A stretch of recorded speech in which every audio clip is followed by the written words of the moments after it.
And, years later, I remember my family physician who I had a good relationship with and I really admired her. She said, "Why didn't you tell me?"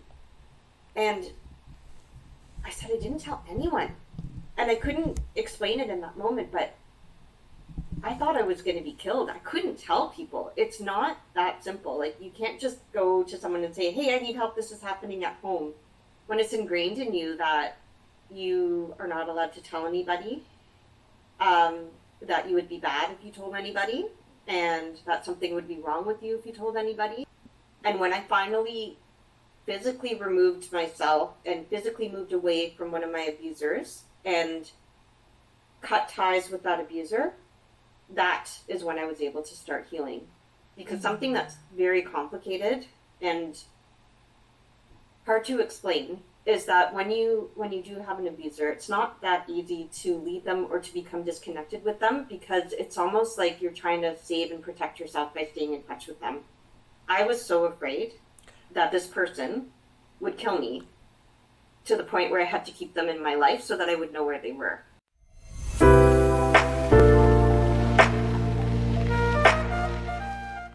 Hello everybody, welcome to episode 10 of the Dairy Mom podcast. My name is Diana Ade. I am the founder of the Dairy Mom. We inspire, educate and empower mothers who may be struggling to reclaim their dreams or who may have temporarily set aside their ambitions due to the demands of motherhood.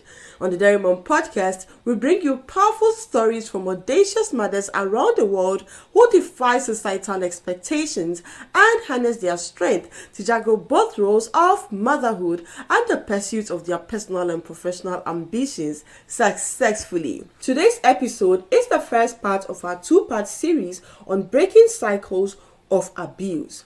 Have you ever found yourself in a situation where you are constantly repeating cycles of abuse in your life? You probably might be moving from one abusive relationship to the other, or you may have experienced abuse as a child and you are probably carrying on that trauma without even realizing it. How do we break ourselves from these cycles of abuse? How do we make sure we do not repeat these cycles of abuse for generations that come after us? Today, we are going to find out from our special guest, Renata Ortega, right here in Canada. Renata wears many hats. She has a young family. She's the director of sales at Prodigigrowth. She's also the president and podcast host of the Cycle Breaker and Changemaker Incorporated. Again, she's the president of I Invent Time Incorporated.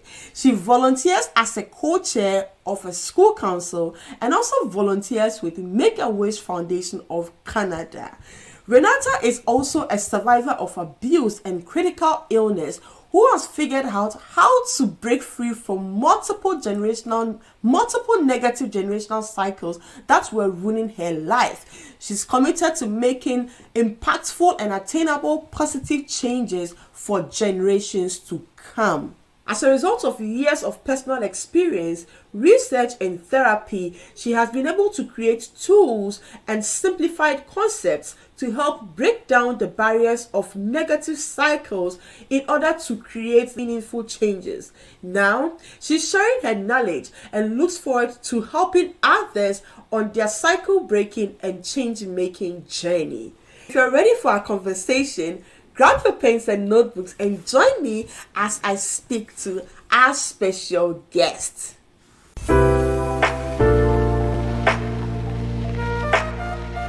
Hello, Renata. How are you doing today? I'm doing well. Thank you so much for having me here today. Thank you. Thank you so much for honoring our invitation, and we are so pleased to have you on the Dairy Mom podcast. I'm really looking forward to a very, very interesting conversation today. You are a phenomenal woman, as I read in your bio. You are the president and host of Cycle Breaker and Change Maker podcast, and that's a very big one. Like okay, you break cycles and then you make changes. You're teaching people, you're putting information out there on how to break their cycles. And it's very fascinating, and we are going to delve deeper into that today. And then you are also the director of sales for Prodigigrowth, and you are also the founder of I Invent Time. That's like a very interesting name for a company, and I'm also like very curious to know about it. And then you also a volunteer for Make a Wish Canada, and you're a mother. Like you have a lot on your plate, and I'm so like fascinated by how you are going about or handling all of these entrepreneurial duties plus your other volunteering activities on top of being a mom. And so we want to dive deeper into your life, and I'm honored once again to have you on the Dairy Mom podcast. Thank you so much, Diana. Okay, so let's dive right in. Before we come to all the things that you do, I want us to start. I want you to start us on your journey, from childhood, and how you transitioned into adulthood. What was your experience like growing up as a child, in terms of observing parenting, in terms of how treatment was like for you? What did you pick up as a child? So, thank you for that question. It's a very good question. I unfortunately grew up in a home that was filled with abuse. Okay. So, I was born, I almost feel as if I was born running because I was born afraid, it truly feels like. The house that I was in was unstable. I had a caregiver who was very, very mentally unwell and was not seeking treatment that was needed. And I had another caregiver that would routinely abandon me and leave me in the care of the abuser. So as I was growing up, I looked at the world as not a safe place. I did find some safety in and amongst friends and teachers and outside of the home, but the home was not a safe place for me. And as I went on in my life, I was able to identify some situations and friendships and spaces and places that became safe for me. For example, I moved out as soon as I could at the age of 19. I wanted to move out earlier. However, I had a brain tumor and I could not move out as quickly as I wanted to. I had to recover from that first. However, once I was able to escape from the home and to physically distance myself from that abuser, I was able to begin processing what had happened to me. Wow. Wow. So I'm very sorry about that childhood experience, that you had to experience abuse as a child. I want to touch a little bit on that, because most of the times, like, many people go through childhood, and the kind of home that they grew up in, if it was an abusive one, they carry it on through adulthood. And for you in particular, you have been able to get to the point where you've been able to break that chain. You've broken the cycle, and you are on a journey to, let's say, educating people about abuse. So I want us to break it down. Your childhood. I saw a photo of you on your social media handle where you were a 4-year-old girl, and you had tagged it as you were in the picture. You looked happy. You looked like a very happy little girl that everybody would think, oh, this is a very happy 4-year-old girl. But then on the inside, there was a lot of things happening, and then I also listened to your podcast where you had mentioned that at some point, the level of abuse you had experienced, your books as a kid were burnt, and when law enforcement came around, they couldn't even check on you. There's this particular thing about looking, maybe like you being in an abusive situation, and then the person who is abusing you doesn't want the outside world to see that they are abusing you, but they put up this facade like, okay, everything is okay, and they kind of want you to straighten up and put up a smile when others come around, so that nobody gets a hint of what is happening to you, like on the inside. But when everybody goes away, then they switch over and then they show you the other side. So I want you to, like, explain that part to us. Like, what was it like for you as a child when you had to switch between those two phases? That's a wonderful question, and it was very much like living with a Jekyll and Hyde, not only in with the person who was abusing me, but also the way I had to present myself to the world was not based on what was really happening. It wasn't based in reality. And I do have to say, from a very young age, as long as I can remember, I've always had a very strong feeling that it shouldn't be this way. It does not have to be this way, and I will never, ever treat anyone else this way. I have always had that conviction, and it's something that has guided me through my life and has allowed me to be a survivor and to become someone that can help others.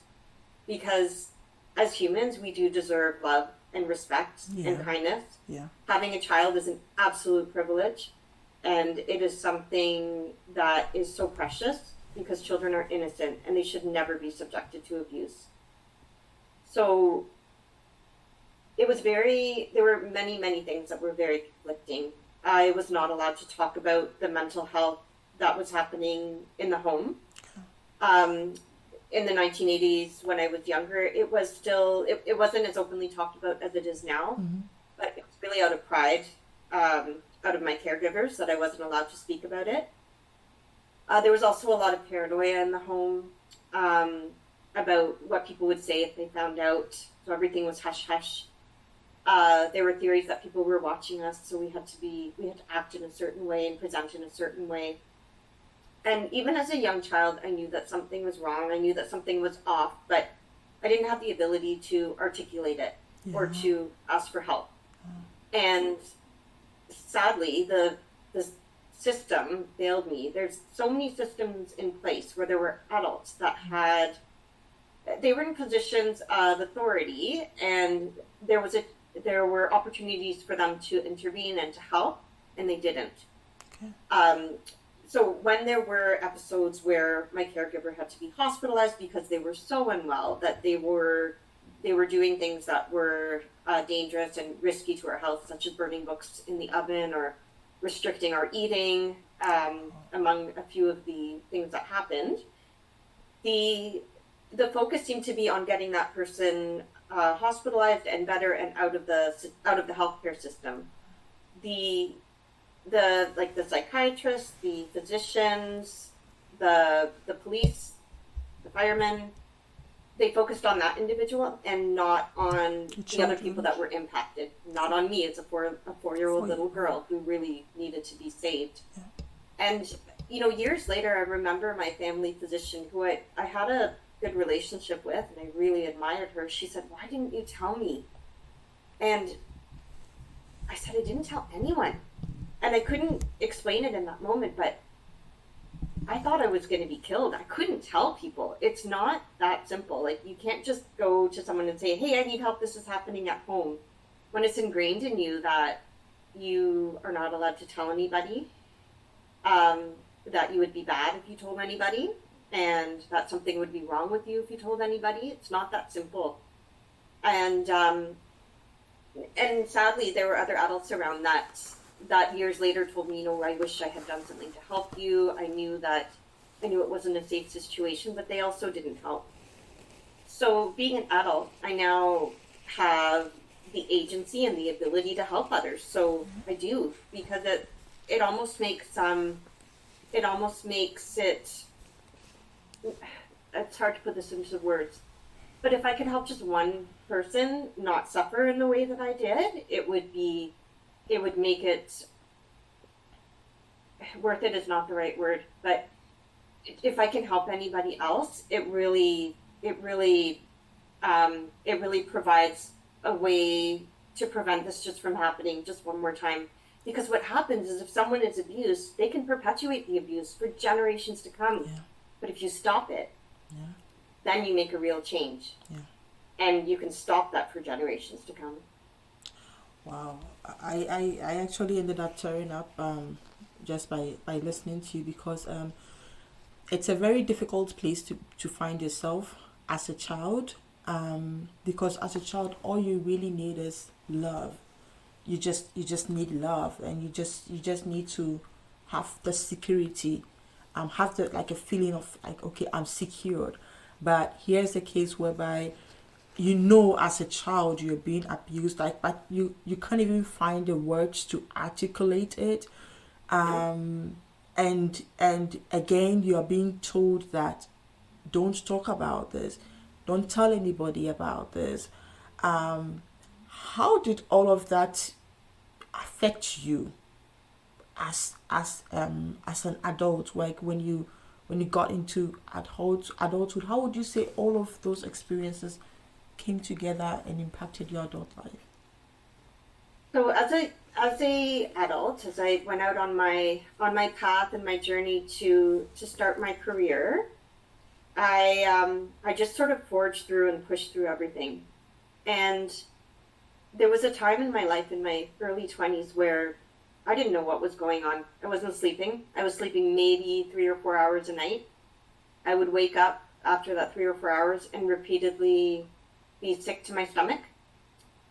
And then I would just have a shower and I would go to work. So I was getting almost no sleep. My body was just very tense, and nobody could tell that anything was wrong.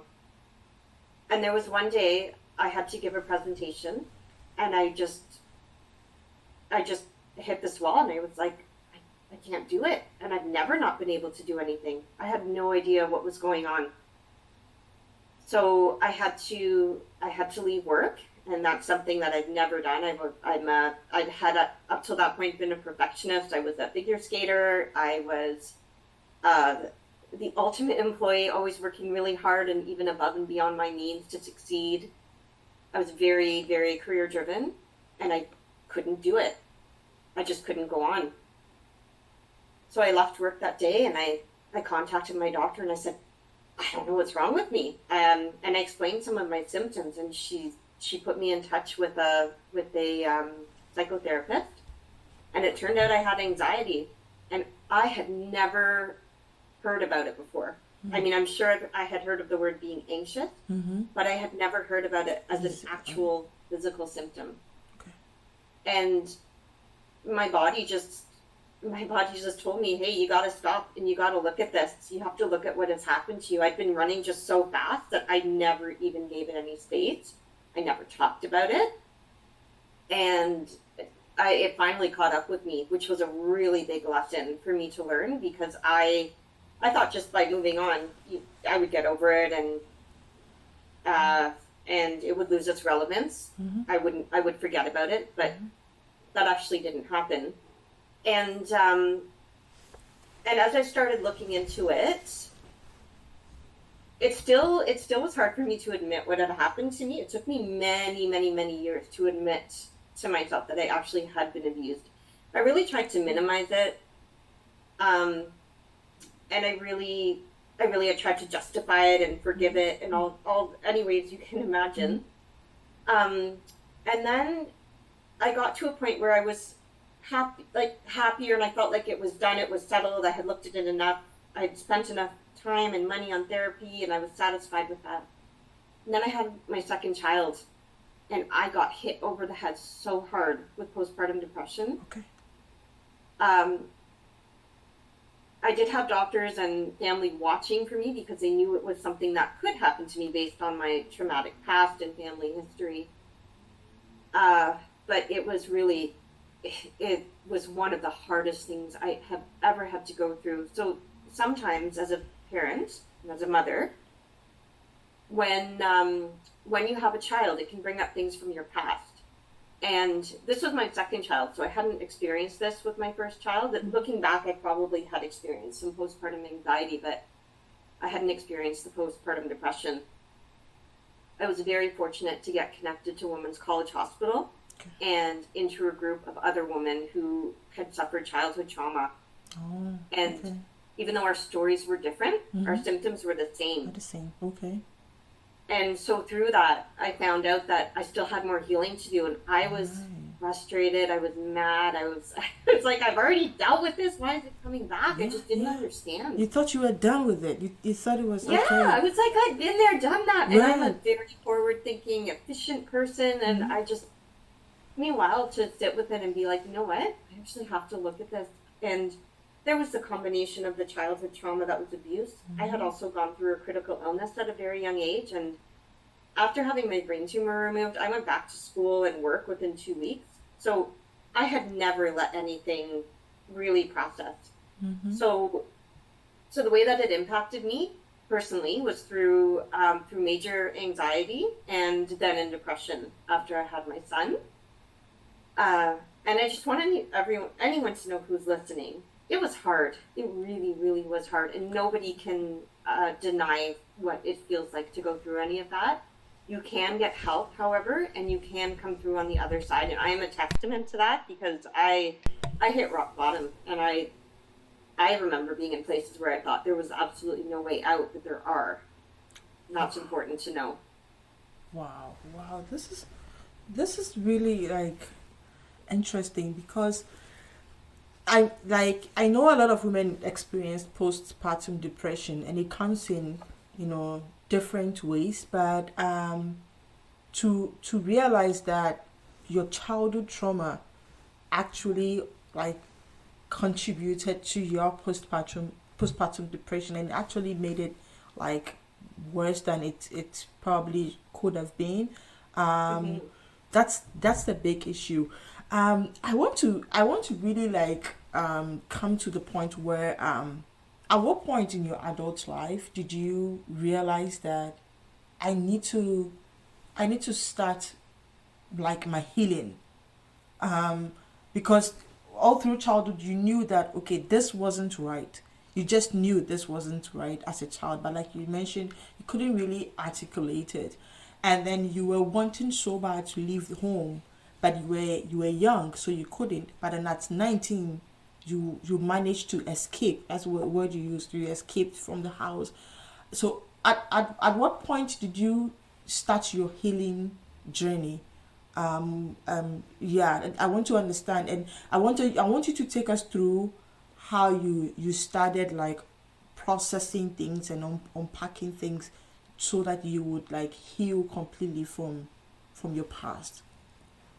That's a really wonderful, well thought out question. And I would say I thought that I was always trying to heal myself. I sought the expertise of psychotherapists, psychiatrists, group therapy, and all of it was helpful, but it was more from an informative perspective for me. I was very much looking at my experience as I am experiencing these symptoms and I need to know why. And to me, that would satisfy the challenges I was having and that would satisfy the need that I had at the time. I just need to know why. Like, for example, I have a cold. That's why I feel this way. Like that would be satisfying for me because it gave me a certain element of control and just and calmness to know what was causing certain symptoms.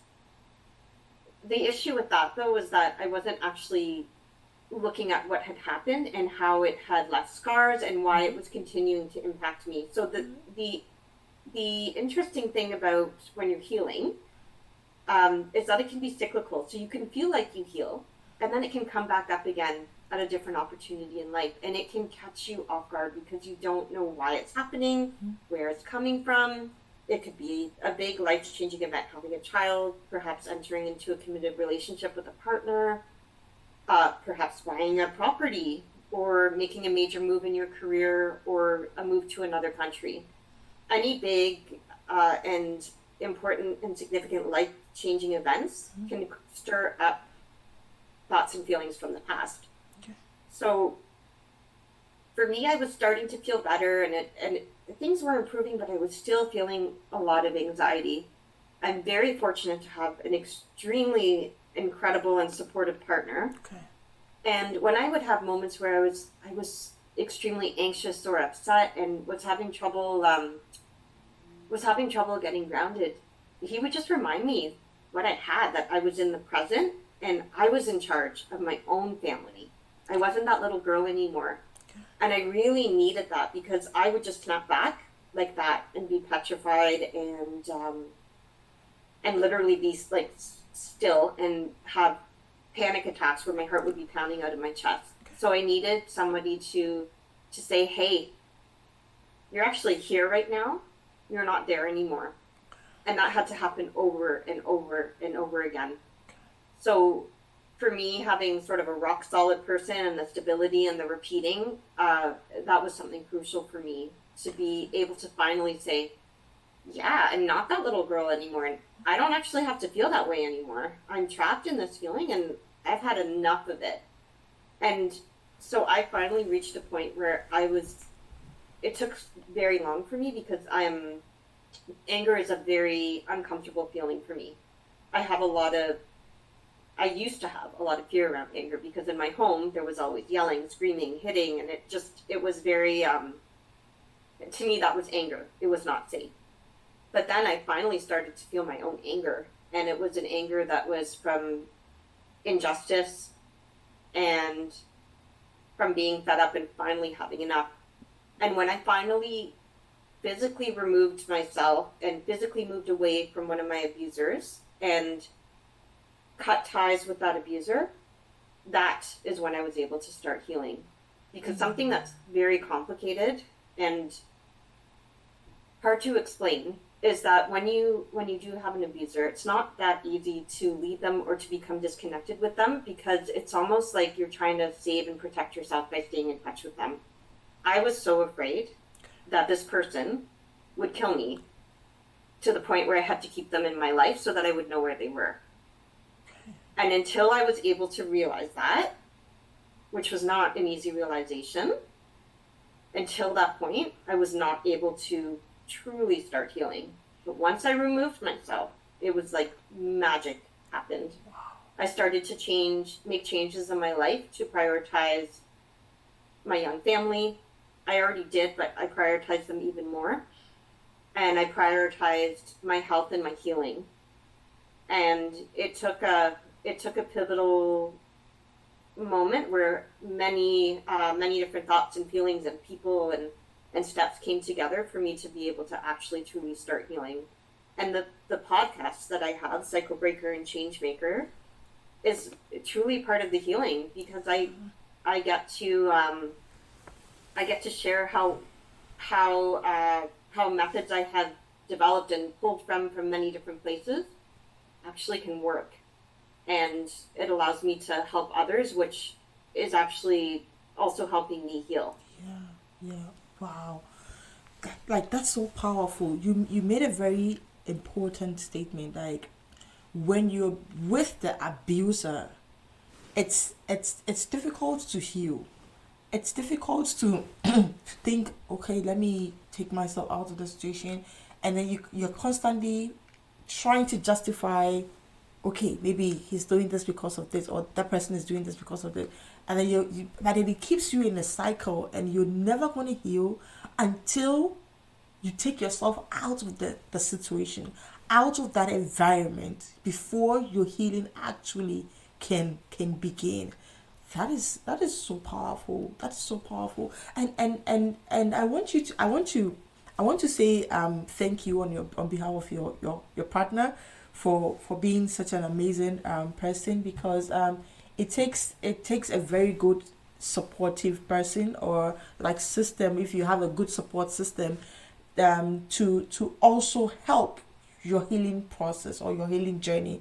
And I'm very glad you have someone like that, who is like actually like helping you and giving you all the words of affirmation that you need. Can you can you walk us through, like, I know this might be a bit like touchy, but in when you got into adulthood, and then you were deciding on choosing a partner, knowing the kind of experience you had as a child, did you make it, did you bring it to the table that okay, this is the kind of person I am. This was my experience as a child, and maybe like this is probably what I'm expecting from you. Or were you very were you intentional about trying to like choose a partner that would help you or that would support you? Like I want to understand what how you ended up, because I'm asking that because for some people they probably had an abusive childhood, but they probably did not take the time to process their feelings and their trauma, and so they end up also finding a partner that is like a reflection of what they had. And so before they know, they're still in that cycle of, one abusive relationship to the other, one abusive experience to the other. And so for you, how did you manage to like bring yourself to the point where, okay, when it comes to a partner, this is what I want, so that you now have an amazing partner who is constantly pouring into you and making you feel much, much better and helping you heal? Like how, I want you to walk us through that. So at first, I picked all the wrong partners. Oh. I repeated the abuse over and over again. Okay. I picked abusive partners. I was locked in bathrooms and just treated horribly. And I was really hard on myself. I was like, why? Why did I do it again? I had someone that almost left me, like, almost ruined me financially. And it kept happening. And it was a similar thought process for me. I finally reached a point where I was just like, I've had enough. Why do I keep doing this? And I was asking the wrong questions. I was really mean to myself. Instead of why did I keep doing this? It should have been more of a look of compassion. Like, I'm noticing that I'm getting into these relationships that are not really healthy or safe for me, and I wonder why that's happening. So it always helps to acknowledge it and look at it with curiosity. I was actually at a point where again I said, I give up. I'm not going to bother. I don't want to have a partner. I'm just going to get through life on my own. I was already super independent, and I thought that was the best way forward. And a friend of mine actually invited me on a trip. It was a camping trip, a whitewater rafting trip, and it just sort of took me out of the city, out of the bar scene, and away from the culture that I was usually around and meeting people at. And I met someone who was just so different. And I'm grateful because I didn't have a good pattern of choosing The right men partners. well. Mm-hmm. Yeah. However, I did have a really good ability to choose good friends. So my friends really were my family. Okay. And so there was some type of ability for me to choose safe people and to make sure that I was surrounding myself with those people, just not with men. Until I met my husband, and he was just so different. He was just kind, and I didn't tell him anything at first. And then one day it all came out, what I had been through. And I just thought, you know what, if he actually is interested in me, then it would be nice if he's can accept all of me. Mm-hmm. And he just didn't even flinch. It was incredible.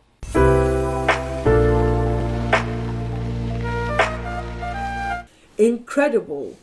Wow. This is such a powerful story, and it's very emotional as well. I don't know about you, but I got touched in many ways. This is a reminder that if you are going through any kind of circumstance at the moment, to not give up on yourself. Please don't throw in the towel yet. There is always someone out there for you. There is always someone out there who will stand up for you, who will look out for your well-being, who will look out for you and make sure they give you all the support you need. So please do not give up on yourself yet. Find a good support system. It could be your friends, it could be family, whatever works for you. find a good support system and let them help you through whatever challenge you may be going through at the moment. We are not ending here. We'll bring you a part 2 of Renata's story in episode 11, which airs on Sunday, December 15th, 2024. So be sure not to miss it. I want to say thank you to everybody who has stayed with us up until this point. Please subscribe to our channel if you haven't yet done so. Again, tell a friend to tell a friend about the Diary Mom podcast. We learn, we share, we inspire each other, and this is what we are here for. If you are yet to follow us on our other social media platforms, we are on Facebook, Instagram, TikTok, and LinkedIn at the Diary Mom. On Instagram, we are @the Diary Mom. You'll find Renata's podcast links and all her social media handles in the description of this video. So be sure to check it out and be sure to look out for her podcast and listen to it. You will get more inspiration from her story. As I wrap up today's episode, I want to say thank you once again to everybody who has stayed with us up until this point. Please like this video and share to support this channel. There's always one question I like to end my episodes with, and the question is, what is your hashtag, the Diary Mom story? I know you have a story to tell. What is your hashtag, the Diary Mom story? Join me and let's do this together. My name is Diana Adair, and I am the Diary Mom.